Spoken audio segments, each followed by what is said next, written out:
The youth want to talk to the trusted adults in their lives about the issues they face, even if these issues are awkward or difficult topics.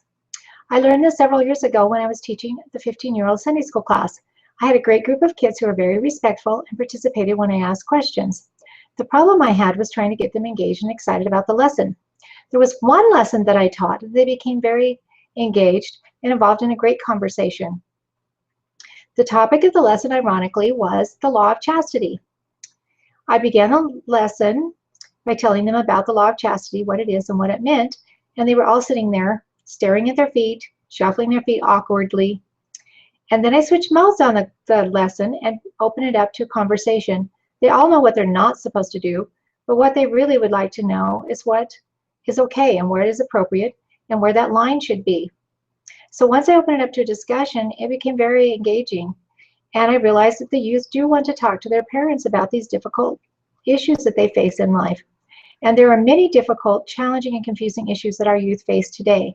One of these issues is, what is the big deal about pornography? The big deal about pornography is the damaging effects of pornography. Pornography damages the brain. It damages the family, and it damages society.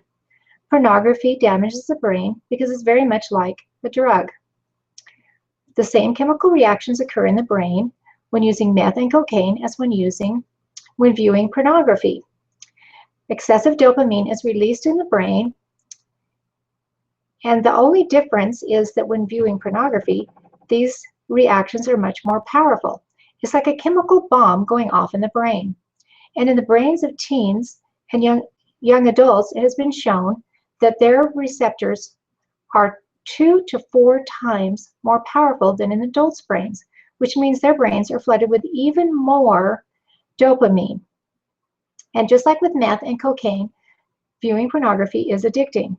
The reason this occurs is because when the brain is flooded with dopamine, it tries to regulate that level and bring it back to normal by shrinking the receptors, the dopamine receptors. And when the dopamine receptors are shrunk, less dopamine is released at a time, and so the individual needs more releases of dopamine to get to a level where they feel normal. And so they begin to crave more and more pornography. Elder Dallin H. Oakes said, "It impairs decision-making and it hooks its users, drawing them back obsessively for more and more." A man who had been addicted to pornography and to hard drugs wrote me this comparison. "In my eyes, cocaine doesn't hold a candle to this. I've done both. Quitting even the hardest drug was nothing compared to trying to quit pornography." Pornography physically changes the brain because it rewires the pathways and makes new connections.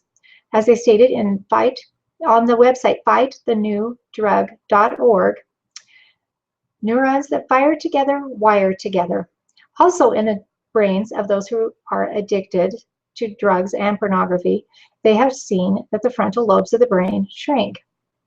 Pornography is damaging to the family. It is difficult for individuals who are viewing pornography to form meaningful relationships with real people.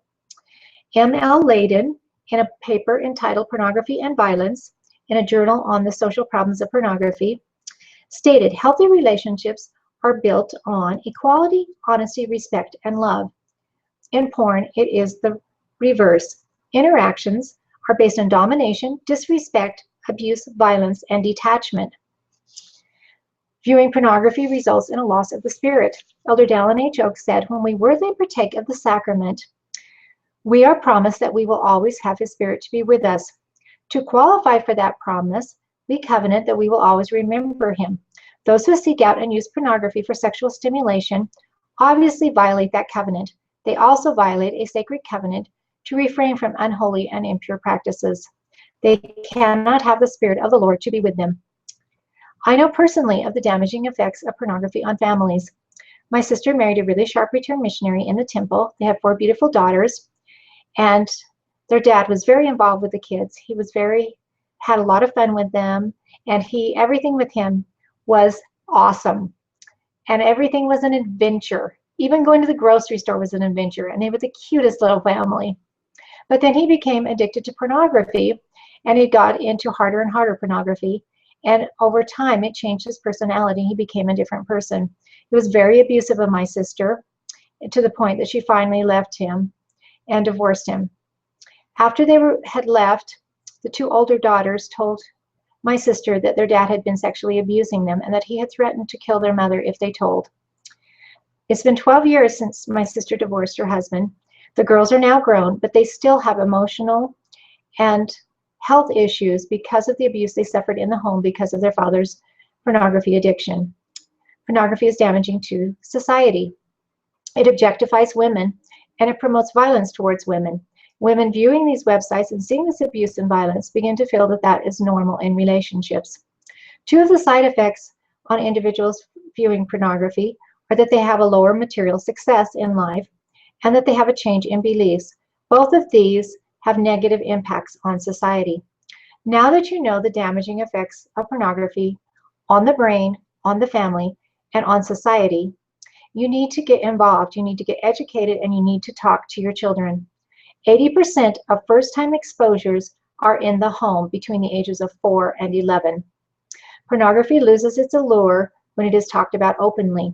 It thrives in secrecy. There are some great resources you can go to for help in learning how to talk to your children about these issues and learning more about them. One of the sites is the church's website, overcomingpornography.org.